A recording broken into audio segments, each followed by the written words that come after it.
The last guardian of memory, I sit here in the dawn silence, 80 years carved into my bones, watching mist climb through the valley like the breath of all the mornings I've witnessed. The house settles around me with its familiar creaks, a language only the old truly understand. Time has made me an archivist of departures. My parents dissolved into memory decades ago. Brothers and sisters followed, one autumn after another. Friends became names on stones I visit less frequently now, not from forgetting, but because my knees remind me that I, too, am almost ready to join them. And her, my beloved, she left me standing at the shore while she sailed into whatever comes next. I thought I'd follow quickly, but here I remain, the sole keeper of stories no one else remembers. The young see me, and their eyes fill with something between sympathy and fear, as if old age were contagious, as if reaching 80 were a punishment rather than an achievement. They hurry past with their urgent problems, deadlines, promotions, arguments that seem to shake their entire worlds. From where I stand, these troubles look so small, like watching someone panic over a candle while holding the memory of the sun. Sometimes they pause long enough to ask, "What's it like being your age?" Their tone suggests they expect tales of loss and loneliness. And yes, those exist, but there's something else. Something they can't understand until they've walked this far themselves. The illusion of possession. In my middle years, I believed I owned my life. My career defined me. I wore my title like armor. My home was my fortress. My achievements lined the walls and frames. I guarded these possessions fiercely, believing they proved my existence mattered. Now, at 80, I look at these same hands that once gripped so tightly, and they hold nothing. The career ended, forgotten by colleagues who've since retired themselves. The houses where I raised my children belong to strangers now. Awards gather dust in boxes my children don't know what to do with. But here's what I've discovered. What truly mattered was never the trophy itself. It was who I became in the pursuit. The integrity I maintained when no one was watching. The character I built in the dark valleys between victories. People aren't possessions either, though we pretend they are. We don't own our children, though we shaped them. We don't own our partners, though we shared our lives with them. They were gifts, temporary companions on this journey. When I stopped clinging and started simply witnessing their presence, something shifted. Loss became less about theft and more about the privilege of having been trusted with something precious for a time. Love doesn't disappear when people do. It changes form. It becomes the foundation you stand on when the ground feels unsteady. The tyranny of waiting, I wasted years waiting for my real life to begin. The wedding day, the big promotion, the dream vacation. I lived like happiness was a destination I'd arrive at if I just kept moving forward. What a tragedy. Life wasn't hiding in those big moments. It was happening in the space between them, in the ordinary Tuesday mornings, in the sound of rain on the roof, in my wife's humming while she folded laundry, in my son's laughter from the next room. If I could speak to my younger self, I wouldn't tell him to achieve more. I'd tell him to notice more, to taste his food, to feel the weight of his baby daughter before she grew too big to hold, to watch the changing seasons not as mere passage of time, but as individual miracles. The big moments I waited for came and went like fireworks, beautiful but brief. What remains are the 10,000 small moments I almost missed because I was too busy waiting for something bigger. The stranger in the mirror. Loneliness is a strange companion at 80. Not the loneliness of being unloved. I was lucky there. But the loneliness of outlasting your generation. Of being the last person who remembers certain jokes, certain songs, certain summers. My generation was taught to keep moving, to stay busy, to be useful. Silence was something to fill, not something to inhabit.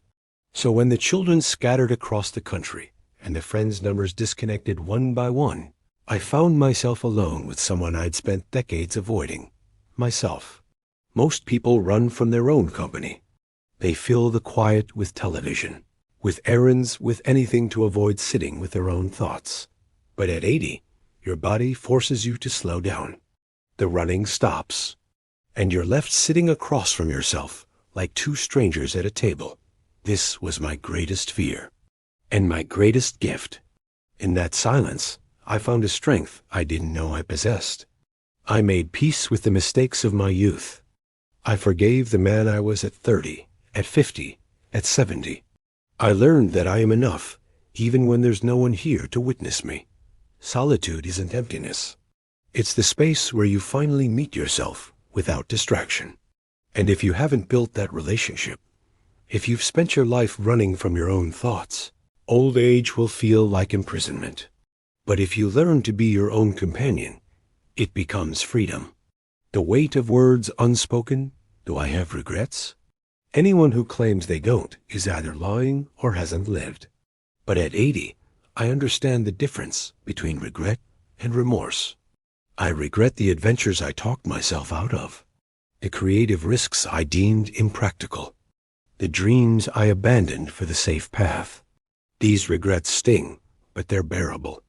They're about roads not taken, possibilities unexplored. But remorse, that cuts deeper. Remorse is for the cruelties I committed. At times I chose being right over being kind, the grudges I nurtured like poisonous gardens, the love I withheld because my pride got in the way. We waste so much energy defending ourselves, proving our point, winning arguments. I watch my grandson argue with his wife over dishes, and I want to shake him and say, one day one of you will stand at the other's grave. Will it matter then who was right about the dishes? Every crossed-out name in my phone book teaches the same lesson. Kindness was always the answer, every single time. Not weakness, kindness. The courage to be gentle when you could be cutting, to apologize when you could justify, to reach out when you could withdraw. If there's someone you're holding a grudge against, release it. Not for them, for you. Because carrying that weight gets heavier with every passing year, and eventually you'll realize you've wasted precious time on being right when you could have been connected. Witness to the turning world. The world doesn't need me anymore, and that's exactly as it should be. I watch teenagers absorbed in technology I barely understand, speaking in language that sounds foreign to my ears. At first, this made me bitter. I felt obsolete, discarded, like an old book no one bothers to open. But then I understood. My job isn't to remain the center of the story. My role has changed. I'm no longer the protagonist. I'm the witness. I see my great-granddaughter's eyes, and I see my mother looking back at me across a century. I see the same hopes, the same fears, the same fierce determination to matter. The names change, but the story continues. I'm just one verse in a much longer song. There's unexpected peace in this. I don't need to be important anymore. I don't need to prove anything or leave a legacy carved in stone. My contribution was showing up, loving fully, enduring honestly. The rest will be forgotten, and that's fine. What remains is the joy of watching life renew itself, of seeing the pattern repeat with slight variations, of knowing that some part of what I learned, what I loved, what I believed, will echo forward through the generations, even if they never know where it came from. What the darkness taught me, so what remains when everyone has left and the house is quiet? Gratitude. Not the polite gratitude of thank you notes, but something wilder, fiercer. A bone-deep appreciation for the sheer improbability of existence, that I got to be here. That consciousness chose my eyes to see through, that I was given the gift of loving people, even knowing I'd lose them, that I witnessed 29,200 sunrises, each one slightly different from the last. I'm not afraid of death anymore. How could I be? I've seen that energy doesn't disappear, it transforms. The people I love aren't gone. They've just moved to rooms I can't enter yet, but I will, soon enough. And when I do, I won't arrive empty-handed. I'll bring with me every act of kindness, every moment of genuine presence, Every time I chose love over fear. These are the only possessions that travel with you. An old man's plea. If you're reading this and you're young, please hear me. Don't wait until you're 80 to discover what actually matters. It's already right in front of you. It's in the breath you're taking right now. In the person whose message you haven't returned. In the quiet voice inside you that knows what you need to do, if only you'd stop and listen. The things you think are important, the status, the accomplishments, the winning, they'll turn to dust.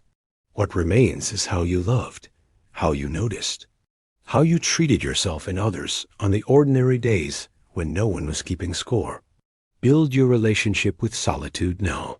Learn to enjoy your own company, because one day it might be all you have, and it should feel like coming home, not exile. Say the words you're holding back. Make the call you've been postponing. Let go of the argument that's poisoning your peace. Not someday, today, because tomorrow is a promise that gets broken more often than kept. The last testimony. I sit here on my porch, guardian of memories no one else carries, and I'm not lonely. I'm surrounded by all the love I gave and received. It lives in these walls, in this light, in the way the morning fog parts to reveal another day. My body is failing, yes, but my heart is full. And when my time comes, whether tomorrow or next year, I'll go knowing I didn't waste this gift. I showed up. I loved fiercely. I noticed the miracles hiding in ordinary moments. This is what remains, the truth that we are all just passing through, briefly brilliant, like light moving from one room to the next. And that brief brilliance, if spent on love and presence and kindness, is enough, more than enough. It's everything. What will remain when your noise fades to silence? The answer to that question should guide every choice you make today.